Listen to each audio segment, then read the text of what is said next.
you were made for this. Thank you.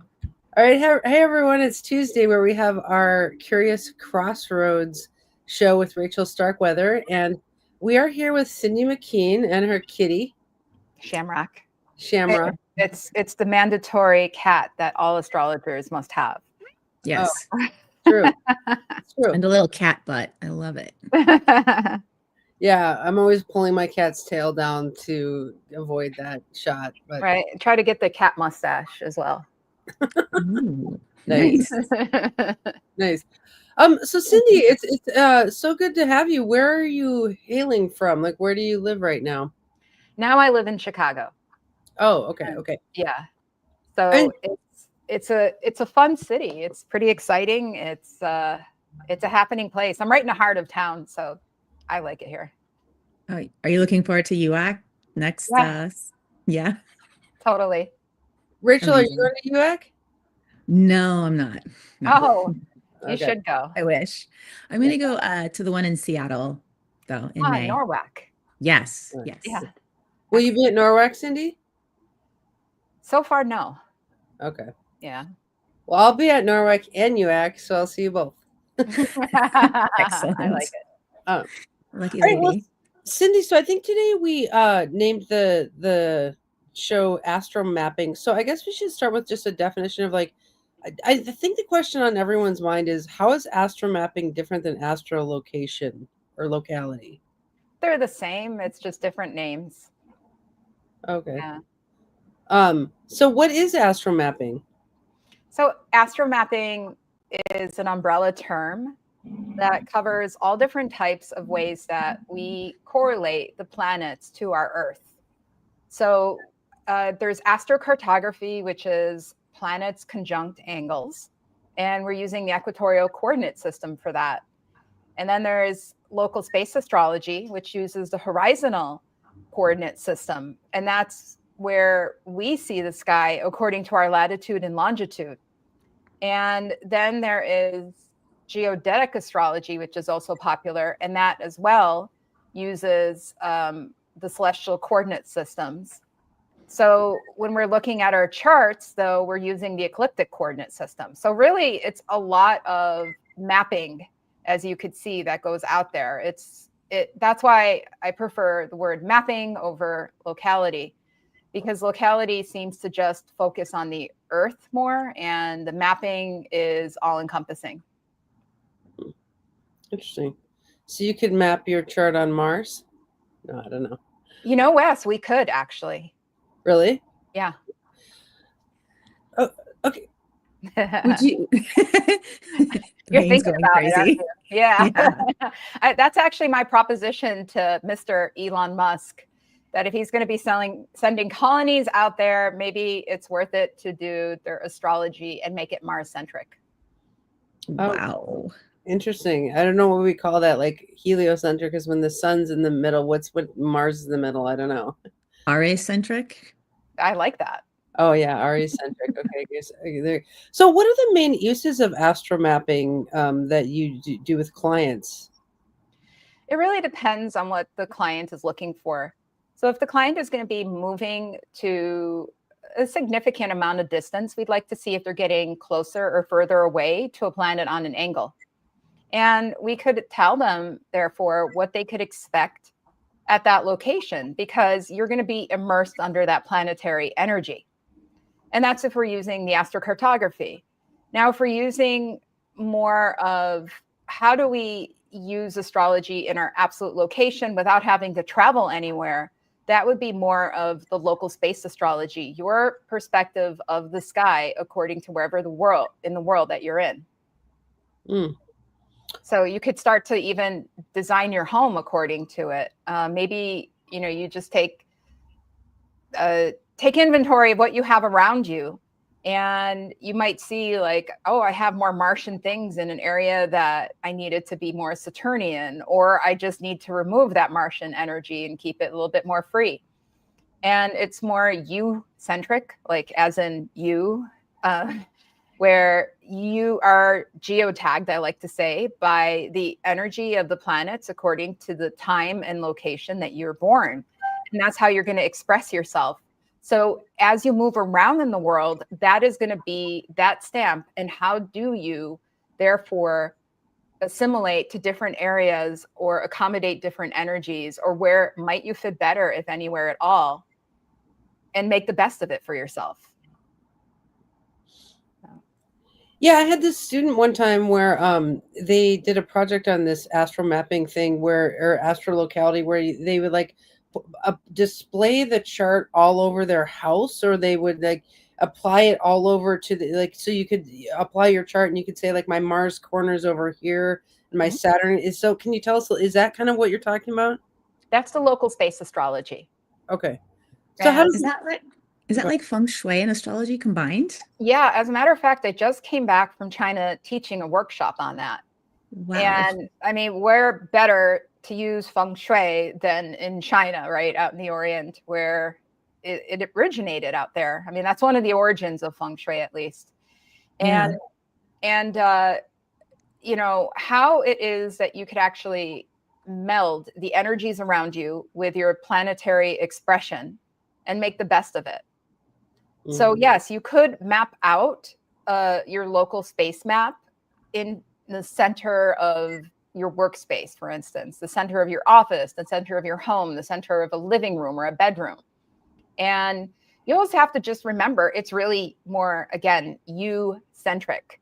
So it is about, you know, if we, you know, if your astrology chart, if this is like, let's just pretend this little circle here is your local space chart, and you place it on top of your head, and anywhere you walk, that is how those planets are going to move with you, or those lines moving with you. The way I like to also explain it is, like, I could reach out for this. I'll put it on top of my desk here, and I know I'm going to be using my left hand to reach out for it. It's intention, in other words. I could grab it with my left hand without worrying that my right arm is going to fly all over the place and I'm just going to go out of like crazy, wacky doodle. Like, there is intention and focus that goes into it, a mindfulness.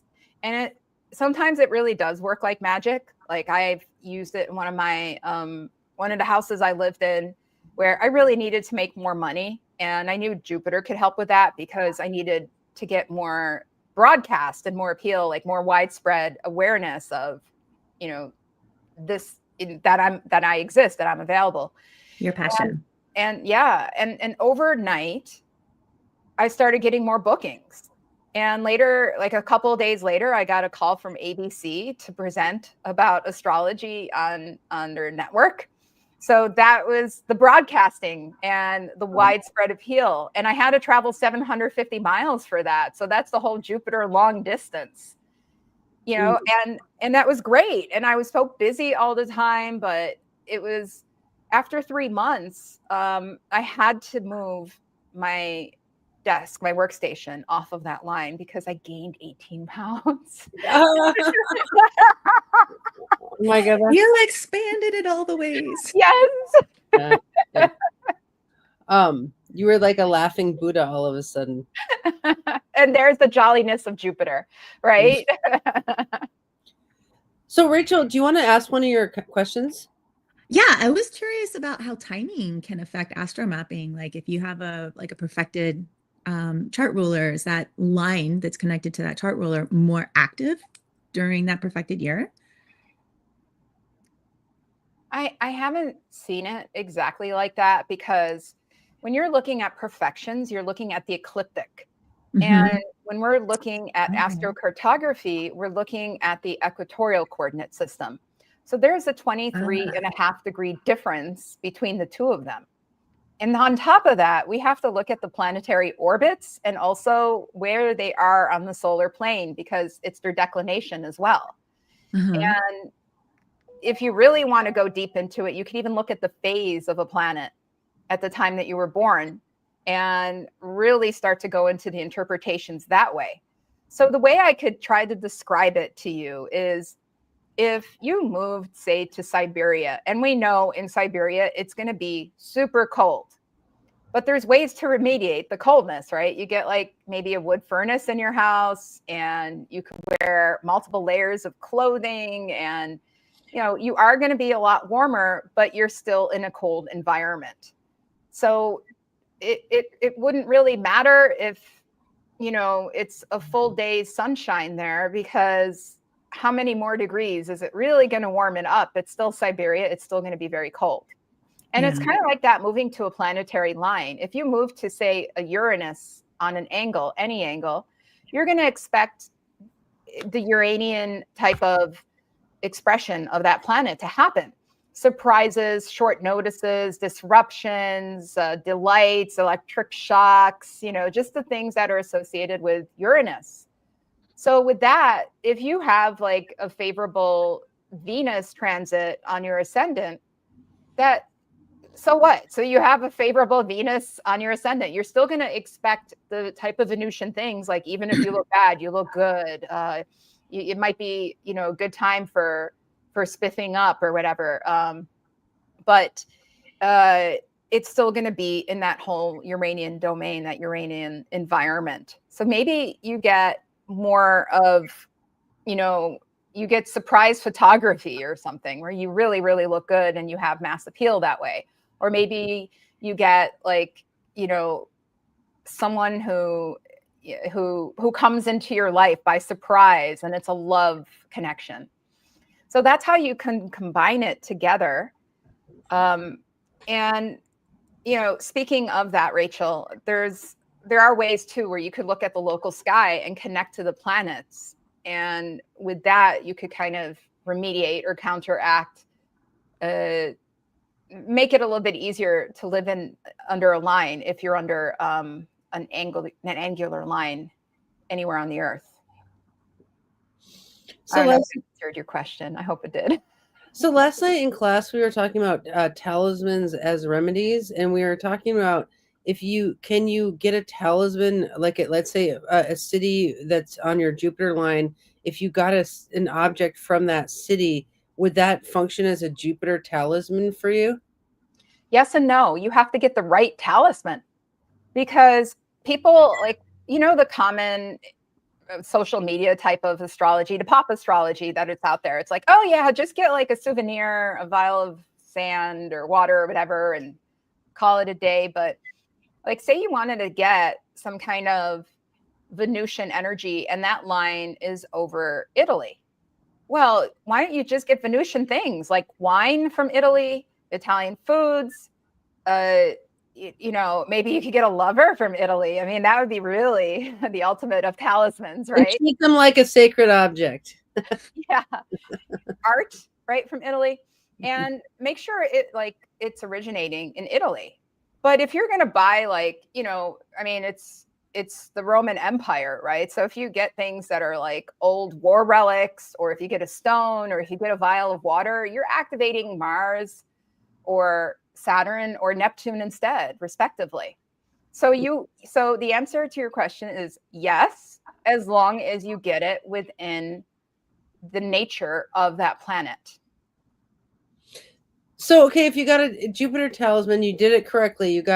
It was in the metal of Jupiter, it was in the stone of Jupiter, and you got it one from your Mars line and one from your Jupiter line. Would the one that you got from your Jupiter line be more Jupiterian? So you're basically saying that like the stone was imported or something was imported from a Mars line and you bought it on your Jupiter line? Is that what you're saying? No, I'm just saying, okay, so like let's say we were going to order a Jupiter talisman and we got all the right stones and everything. The same talisman, one coming from a city that's on your Jupiter line and one coming from a city that's on your Mars line. Would you think that the one from your Jupiter line would be more auspicious for you? No, not necessarily. Again, a lot of intention and goal setting has to go into it. So Mars is the smaller planet. Jupiter is the bigger god, right? So to speak. So in that way, possibly, but we'd really have to look more into the astronomy of it. And that's where the secret of all of this lies. Because what if it just so happens that Jupiter was really, really far away in orbit from our Earth, and Mars happened to be closer? We are actually going to experience Mars a lot stronger than we would experience Jupiter in that case. Interesting. You're very astronomical. I noticed that when I saw you at the Kepler talk, and I was like, wow, she's like really scientific, kind of on the scientific side, which I always like that in astrologers. I have to ask, what in your chart makes you interested in astromapping or astrolocality? Oh, so I have a moon in Sagittarius, my north node in Sagittarius, my Jupiter in the ninth house, and Chiron in the ninth house conjunct my midheaven. Interesting. Yeah.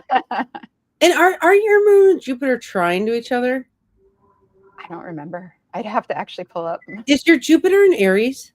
Yes, it is. Okay, yeah. I remember seeing your chart and noticing that I think the moon and Jupiter were in a triangle, a fire triangle, and the moon was in Sag, and I was like, that is a beautiful travel triangle. And you've traveled a lot. Like, how many countries have you been to? Oh God, I can't count as far as traveling, but as far as getting like residency permits, I had residency permits for 8 different countries outside of the United States. Wow. Yeah. Interesting. Yeah, because I have to say that I always refer out astrocartography requests because like nothing in my chart travels. Like my chart is travel averse. And so then I'm it's always like so like now I know I can refer people to you because it's like they always want astrocartography and I just Rachel, do you do astrocartography? No, I haven't delved into this at all, so I'm very curious. Oh, interesting. Yeah. I also have Uranus on my IC, so that whole home is where I throw my hat. So I get it with the digital nomads, but I also understand it when people have to move and the emotional toll of it on them. Interesting. Yeah. I have a question. Sure.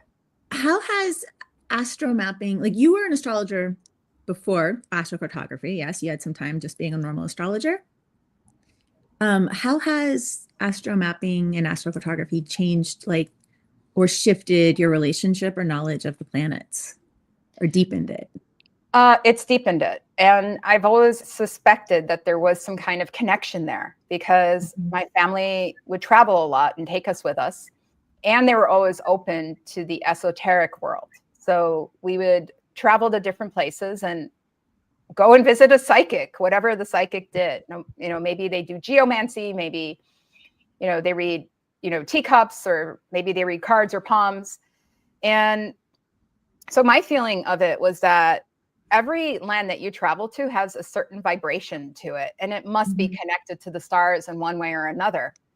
And yeah, I was studying astrology before I stumbled upon astrocartography, and I discovered that in the mid 90s. And as soon as I found out, I was like diving into it and had, just incorporating it along with the regular charts, not exactly knowing like how come this comes about this way. Like there's like a dearth of astrocartography books out there that shares what the true knowledge is. I mean, you'll get something on like Jim Lewis's the psychology of planets or something, but it doesn't actually give you the whole mechanics behind it, which is why, Andrea, I dove deep into the astronomy of it, where all the answers are. And as a matter of fact, if you look at the astronomy of it, everything else becomes inherent. It just is automatic. You don't have to memorize. You don't have to read these cookbook type of, interpretations. And on top of that, if we just look at archaeoastronomy, we could see all these different ancient cities all around the world that were built according to the stars and according to the planets, even places that were named after planets because of planetary influence that happened. So I think the two of them actually go hand in hand. A lot of people say that this is a specialty, and I'm kind of on a mission to tell people, no, this is a foundation. We should connect with the sky a lot more. Interesting. So I have to ask, how do ley lines, what's up with ley lines? So ley lines are radiesthesia. That's dealing with, vibrational frequency that could actually be measured. And you could use quartz pendulums to really measure that. You could use copper rods to measure it if you have a good sense of of radiesthesia yourself. You could even use your hands and your body to sense it. Many, many times, a lot of these ley lines are connected to waterways. And it doesn't necessarily mean rivers, because some of these rivers are very deep underground. And they could even be like, how some sinkholes are really full of water. But there's connections between these sinkholes. Otherwise, it just festers, so that's where the radiesthesia, because there has to be some kind of flow to create that type of frequency or current to generate something like an electricity for people to be able to sense that. And that's why you could find major buildings like, coliseums or cathedrals or just major sites that are built on ley lines across the grid of our globe. Just imagining people laying on ley lines. I know it's not spelled that way, but it's just like, it's going to lay on this ley line. Do certain cities, do different ley lines have different auras, kind of? I think some of it could be colored according to the energy of the place. So it could. It's kind of like, your skin under white light would look different than if it's under like, yellow light. But your skin color is your skin color. It's just what it's filtered through. So yeah, it's the same thing with the ley lines. Interesting. But then from astrolocality or astrocartography, each of us would interact with different ley lines differently according to our chart. Personally. So because ley lines are not astrological, they're more geological. Does that make sense? Yeah. And anything with astromapping, we're dealing with the astros, with the sky and the planets, the stars, essentially, and how those stars project their energy onto our globe. All right. Have I thoroughly confused you too? No, I'm just trying to give Rachel space to talk. Oh, okay. So if you were newer to astrology, where would you start in trying to start to learn this? I would start honestly with getting to learn about the different signs first, because you should really know yourself before you try to figure out more about the world. And once you know yourself and you deal with the world and you deal with like different stimuli from around the world, you finally could get a type of, you're equipped to better handle it, if that makes sense. So start with the signs and then move on to the planets. And what do these planets mean? And how do they project? And that's the biggest key with astro mapping in general, is we are looking at planets, period. We're not looking at what house they're in. We're not looking at what sign they're in. We're not looking at how they might trine or square another planet. We're looking strictly at conjunctions and oppositions when we're looking in astro mapping.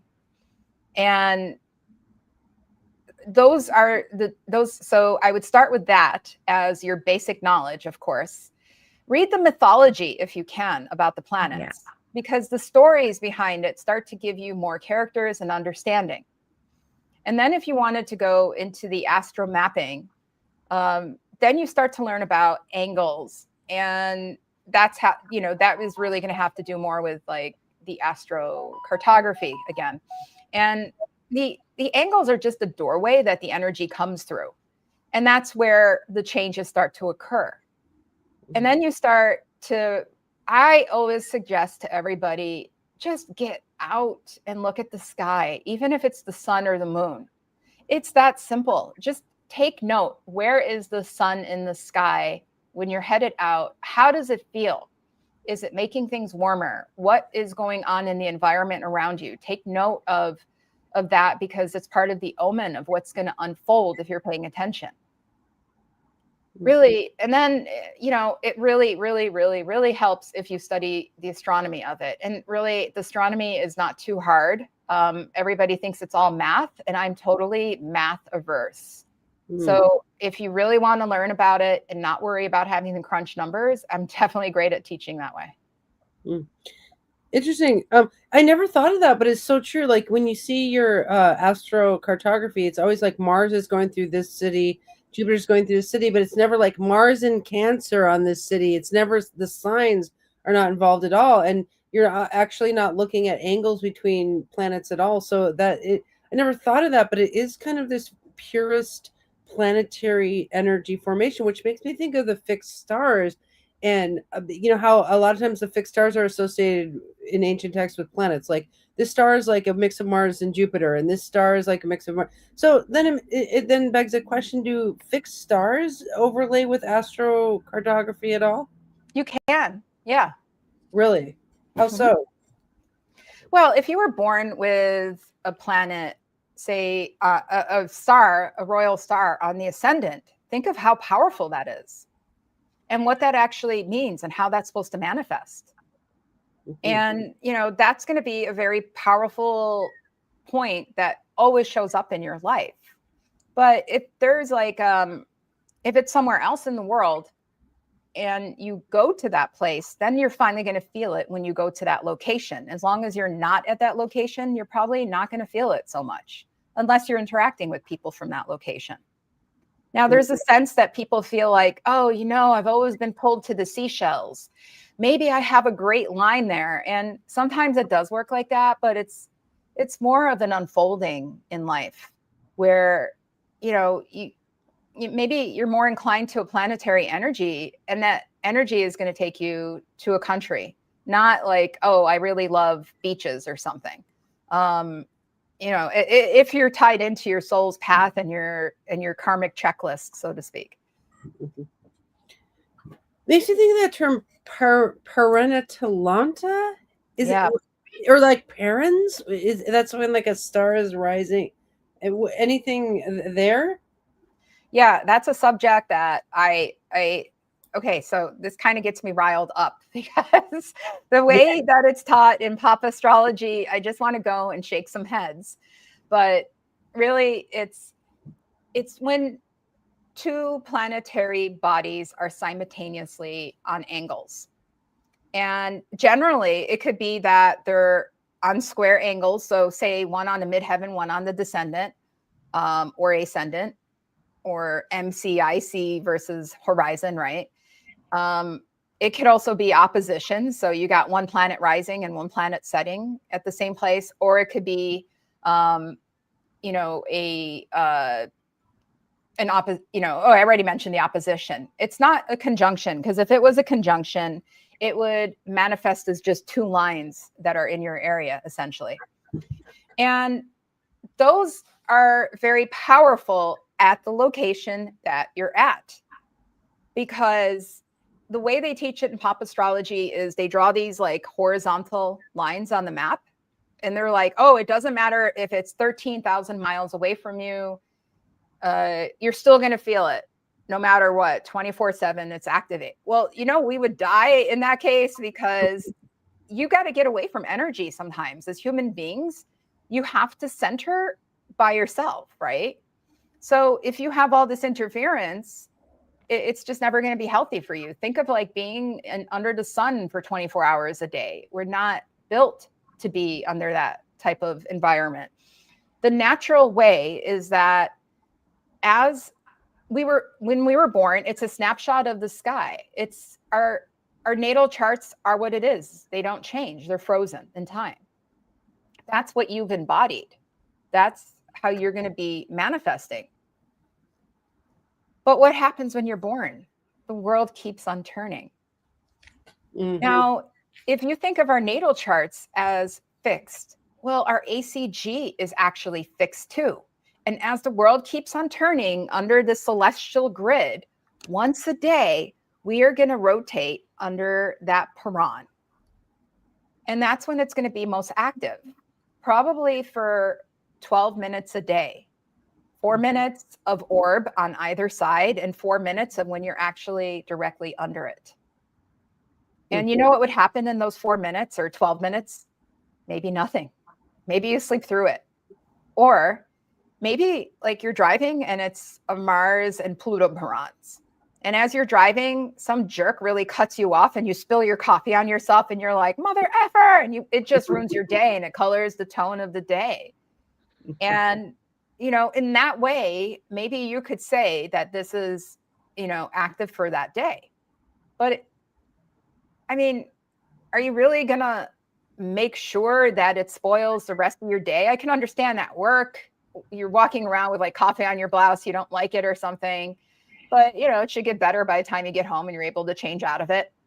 Or what if it's like a Venus and, you know, Jupiter Piran and it's crossing over you and you're walking into work and you have a bunch of boxes in your bags and it's really cold and windy outside and you got to get that door open, and man, how are you're gonna have to put these boxes down, and what an inconvenience. But then you find somebody coming and opening the door wide open for you and helping you with your packages and giving you a big smile, and you're like, oh man, there are really good things in this world.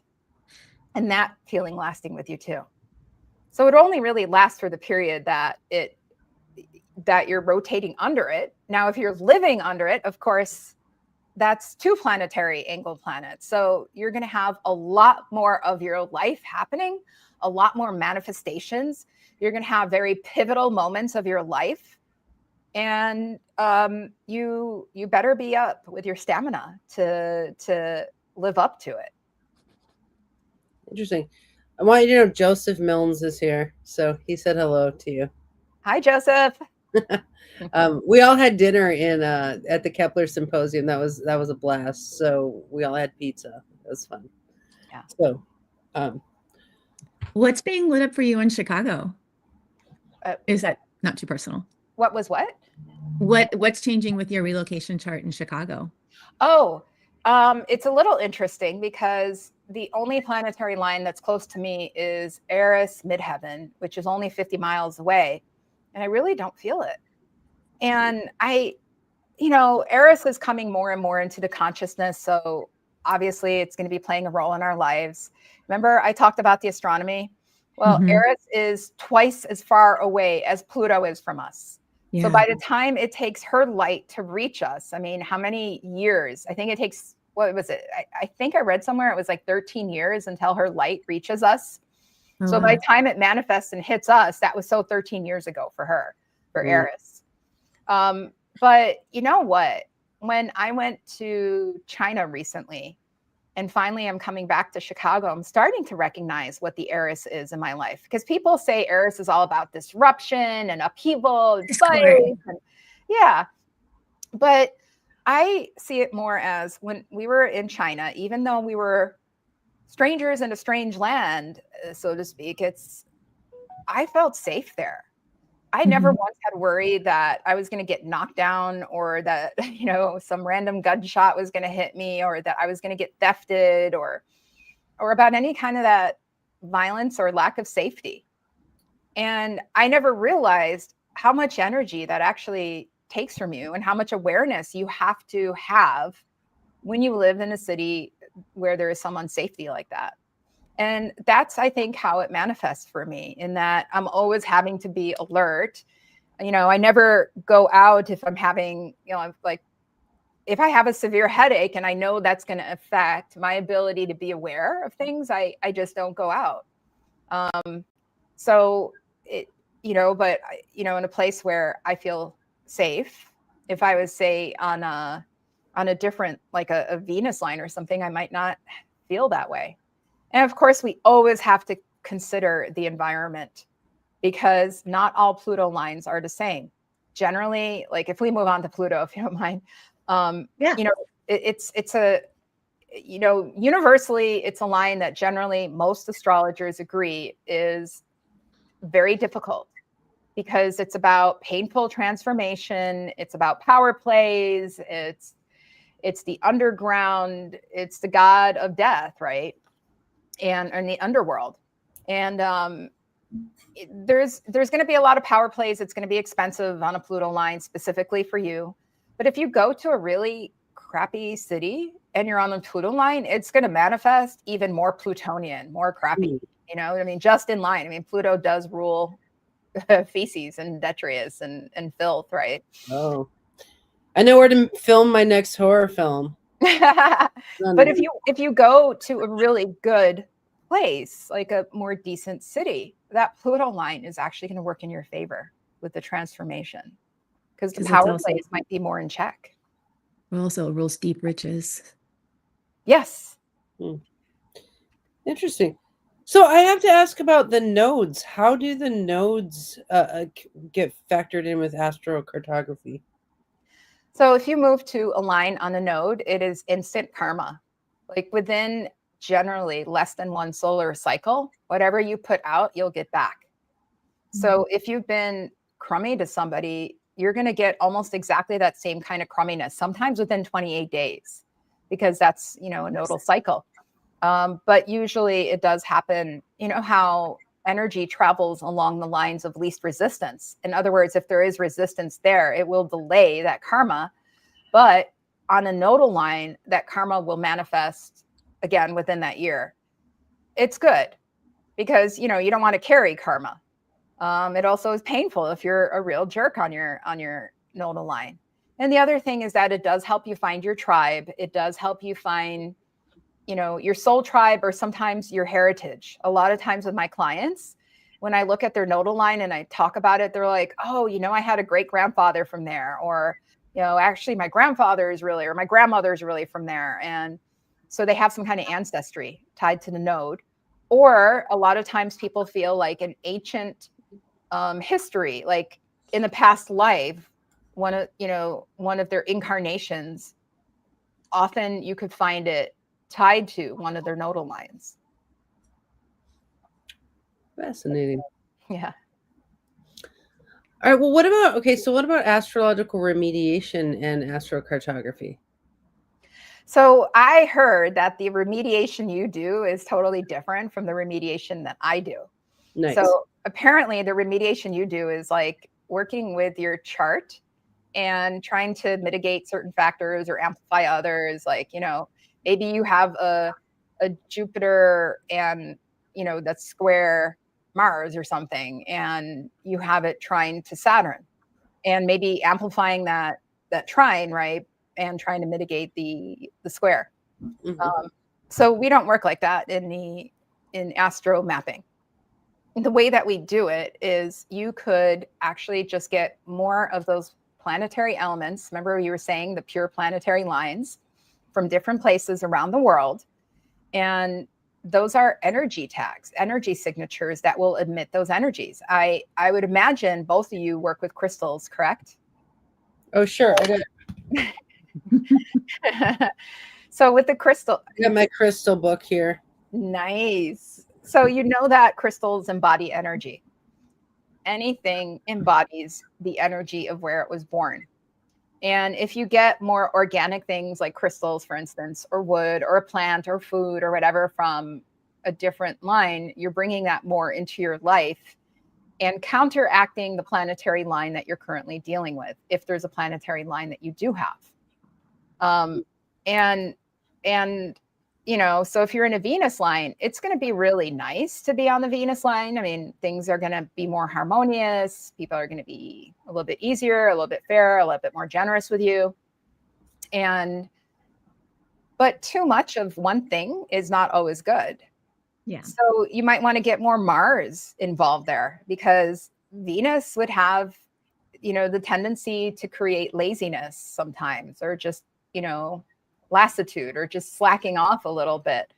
And so you get some Mars items into your life. Like, not so a Mars item might be hot peppers, but if you really want to make it even more Martian, we'll get red hot peppers instead of green hot peppers, since Mars also rules the color red.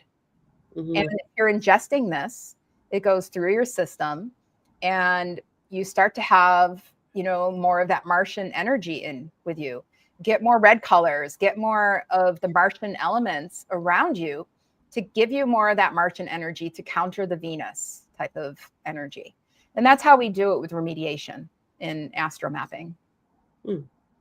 Well, that does sound kind of similar because, if you want to support, or like if you have a weak Venus, well, you might build something to support the Venus, or, but like, yeah, I mean, we do, it really depends on the inquiry, right? Like, it's like, what is the problem? What is the situation? And I think one of the ways that we use astro, at least I'm more of a theoretician about these things, but like, let's say somebody had a very Saturnian chart, like they had a Moon Saturn conjunction in Capricorn or something like that. So they had a coldness issue, like they were too austere, too, boundaried or whatever. I might say perhaps if you move to your moon line, that might like enhance your moon to be more moony. I mean, would that sound correct? See, now the moon is tricky because the moon has phases. So not all moon lines are the same. If you are born under a new moon and you move to your moon line, it's going to be more new moon manifestations. But if you're born under a full moon and you move to a full moon line, you're going to get manifestations. Think about it in terms of light and visibility. So nobody sees a new moon. Yeah. You might not be seen under a new moon line, but if you are a full moon child and you move to a full moon line, you're going to have fame. You're going to be noticed. Mm. It's not about necessarily lunar qualities. We try to look at the mundane characteristics of a planet and the inherent astronomical characteristics of a planet. So let's take one that's not complicated. Like, let's say you had a weak Mars. You had Mars in Cancer in the 12th house or something. Could you move to your Mars line to strengthen your Mars? Well, it's not about that you strengthen your Mars. You bring that Mars energy to a more prominent point in your environment. And you're going to be under the domain of that Martian energy. So you're going to have more ability, more physicality. And if you don't work with the Martian energy, you're going to have frustration, you're going to have anger, you're going to have aggressiveness and abrasiveness. But if you are working with that Martian energy, say you're working out, or you're tilling the soil, or you're doing the energetic physicality, or you're on a military base on a Mars line, you're going to be more attuned to that, and therefore more in harmony with yourself, because you're more in harmony with your environment. So you don't make your Mars more strong. It's kind of like I get people sometimes that are like, well, I moved to my Venus line and I never found a boyfriend, and I went there because I wanted to find love and nothing happened to me. And it's like, yeah, because you still got to brush your teeth and comb your hair and do Venusian things. Details, man, details. Wow, that's funny. So how would you remediate the Mars in like a weak Mars? I still don't quite grasp that. If you Like, have a by weak pulling Mars, in? you'll always have a weak Mars. Yeah, the natal promise is just solid in you. Yeah. Because so when we're looking at interpreting how astro mapping comes out, I say you always start with the natal. Because that is your character, that is yourself, that is your blueprint, your natal promise, as they call it nowadays. And maybe you're somebody that is more of a shy person, and that's a characteristic in your chart. Well, is that really good to put that person under a sun line to remediate them, to make them less shy? That's not really. It's a lot. Yeah. And let me talk. I'll put it, it's going to be kind of touchy to mention it like this, but say that you're somebody that, or it's a person that has, you know what? I'll use an Einstein type of example. Like, you can't expect a fish to ride a bicycle. So if somebody they're born with what is described as a weak Mars, no matter where in the world they'll go, it'll always be a weak Mars, because that's what they're born with. They can't, they weren't born with the capacity of a strong Mars. So maybe we should look at other things, or I mean, it's like if someone is born in a musician family, and maybe those musicians don't go out and exercise and do the activity and Martian things and whatever. So genetically, they're born a certain way. They're going to be maybe more musically inclined. Does that mean that they could never become athletes? No, it doesn't. But they're more likely to become really good athletes if they already come from athletic families. In other words, if they're already born with that strong type of Martian influence. Yeah. So, I mean, there's ways to enhance perhaps, but not ways to change. Well, and teleologically speaking, which is, the ancient study of like things becoming themselves, we would say that where, in a modern day society, in manifestation theory, people think, well, if you dream of anything, you can have it. If you dream of being an Olympic athlete, you can become one. And teleology would say something different, it would say everyone can be Olympic at something, but it depends on your natal promise, right? Like only some charts have the ability to become an Olympic hurdler, whereas some of them are going to be Olympic musicians, depending on the chart. And then there's the family dynamics layer too, of like your culture and climate that you're growing up in, which is, are you in a musical family? If your dad's a skateboarder and he takes you to the skate ramp from the time you're 2, you're going to be more inclined to be a skateboarder, right? But I think we could add astro or location as a layer to the culture, because like in Porphyry or in Ptolemy's Four Influences on a Growing Creature in the Tetrabiblos, he says there's genetics, which is the seed that's growing, the culture, climate, and then the chart. So I think astrolocality can be in the climate. It's like if you take that Venusian musician and you put him in a Venusian climate for themselves, they would probably grow even more musical. But if you put them in a martial climate, maybe they would veer off the musical course and jog more often or something. Like, so maybe we could put it in that climate layer and kind of nest it in there.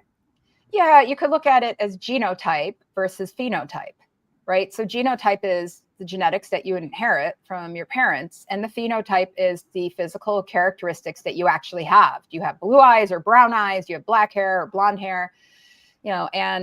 But it really does come from, that where you're based out of, so to speak, the seed that you come from.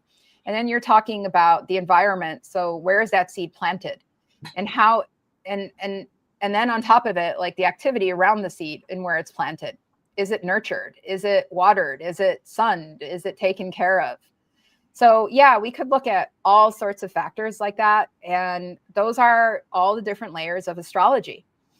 Likewise, I say there are so many different layers of astromapping.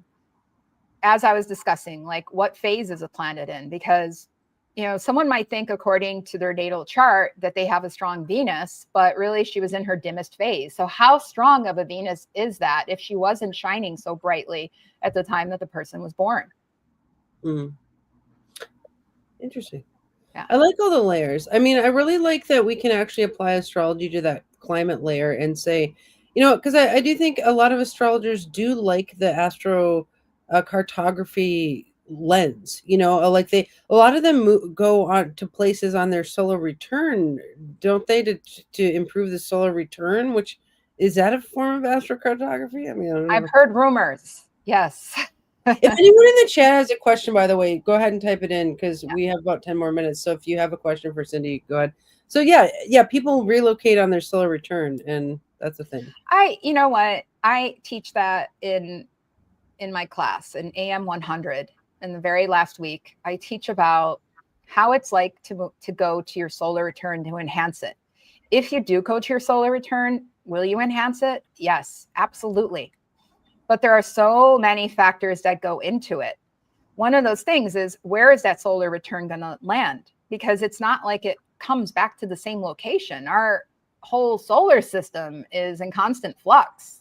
So, and this, there's precession, there's the orbit that we're in, and maybe it's going to be in a different part of it's not going to be where you're born. Essentially, you have to trek to it.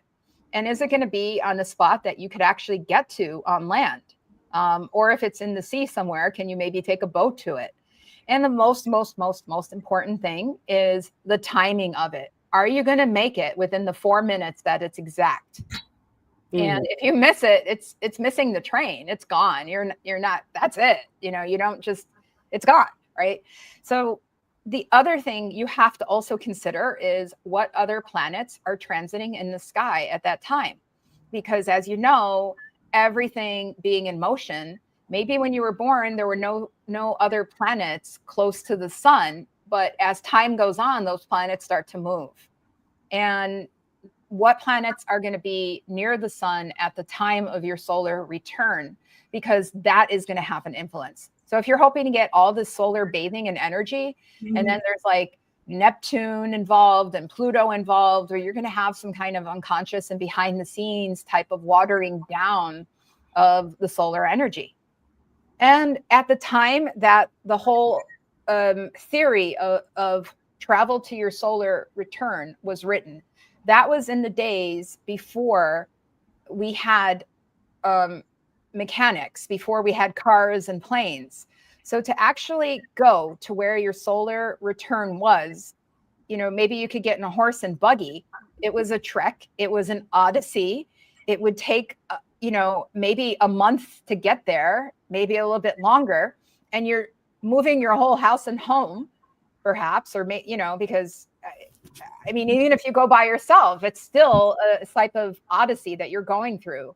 And as you're leaving your familiarity and you're going through other experiences in strange places, meaning places that might be new to you, or, you know, you haven't been there in a long time, or it's different than what you're familiar with, that is all going to start to change yourself, your evolution, your soul, your experience. And then you finally get to that solar return. Aha, something that looks familiar to you. Your sun, that life force, that vitality that you were born with, that decides your sun sign and is the most encompassing energy in your whole chart. And you find this familiarity, but it's in a different environment because now you're a different person too. You think of that whole odyssey that goes in there rather than, oh, I'm going to get in the plane and whatever. I mean, there is some odyssey to that because you do have to put a lot of planning into it. But if you're born in a different location than, you know, than where you're, you know, I mean, even if you stay in the same location that you're born, that solar return is not going to be in the same exact spot as when you were born. Yeah, I like the odyssey factor you're bringing in. It's like when you go on a big spiritual journey as a propitiation, it's like part of it's the whole planning and the whole thing and like telling all your friends about it. And you're like, I got this journey I'm going on. And like, it's not just the energy of that place that you're going. It's the whole journey that I think is the remedy in some ways. Yeah. And you know what? Why don't you just sun gaze? It's so much easier. You know? Dude, I love sun gazing. I can't believe you brought that up. That is so controversial. Gazing into the sun. I do. You gotta protect your eyes, obviously, but oh my God, it's like the most healthy thing. I was using it when I was traveling to China and coming back so I could make sure my circadian rhythm was like reset. Oh yeah, I'll do it like if I do extreme things, like I use up all my chi doing something. Like one time I interpreted for like 16 straight hours, and I went out and I stared directly in the sun to get more chi, and then I went back to interpret. So like, yeah, I do it as like kind of like taking a big dose of chi for sure. Getting those sun vapors. Yeah. Oh, that's right. You might have to do some hyper ventilation of. Okay, you're absolutely right, Rachel. Breathing in the sun actually helps. It works. Yeah. You teach classes, yes, Cindy? Yes, I do. Where do you teach? I teach at Kepler and I teach at Nodor. So Kepler is in Seattle, Washington, and Nodor is in Beijing, China. Oh, wow. Wow, you teach in Beijing regularly? Hopefully it will be regular. How do you spell that? Beijing. No, I mean Nodor. Nodor. Okay, all right. Interesting. And if you send us or send me the links, any links you want in the video chat, I will go in and put those in there for how can people contact you? Do you do readings? I do readings. Yes, I do. And I'm very like specific with my clients. So I say go on resonance. Don't just go because, you know, there's some people that really just, you know, you could see them at psychic fairs where they go from like reader to reader because they're hoping for a certain answer. And if that's you, don't come to me. I don't mean it in a bad way. I just mean that like I like people that are a little bit more aligned and they feel the resonance there. So my instruction to you is to read through my website and get a feeling of how I work and, what I could deliver to you. And if you like it, you're going to have the most spectacular reading that you could ever get in your whole entire life. Whoa. Yeah. No, I say that with confidence because I've been doing this full time for 10 years now. And I still have clients from when I started 10 years ago that are my clients even till this day. Nice. I like that confidence. False humility kind of creeps me out. So I actually like that. Like when somebody has a grandiose aura and they just say that they're good at the thing, I'm like, oh, thank you. Thank you. So anyway, go to Cindy for a reading if you resonate with her. Not if you don't. So Joseph says, does anyone else notice the solar winds caused that massive aurora very shortly after Jupiter turned retrograde? Jupiter retrograde direct is always when Jupiter's near the trine to the sun. Anyone notice that? Solar winds? I hadn't put that together. Well, look at all the communication. So it wasn't just Mercury retrograde. The solar flare actually affected our communication networks. And you know what? I think it brought out a lot of community as well, because we got those auroras and it made people finally stop and take a look at the sky for once. I think that was amazing. Isn't that the Jupiterian type of influence there? Getting all these different people that are different from each other together to look at the same beauty and connect with it. Yeah, it'd be like it's like collectivist astrology in some way. Joseph also wants everyone to know that Cindy's always fantastic and that she reads for all of his friends and family. So awesome. Thank you, Joseph. That trip to pizza really helped. No. Yeah. What classes? Oh, go ahead. No, what classes do you teach at Kepler? Oh, okay. So I teach AM 100, which is beginners AstroMapping.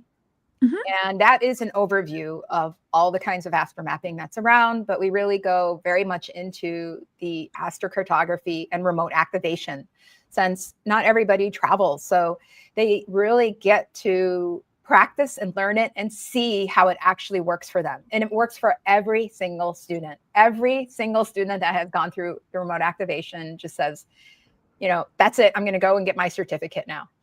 I was intending on only dabbling, and now I'm a true believer.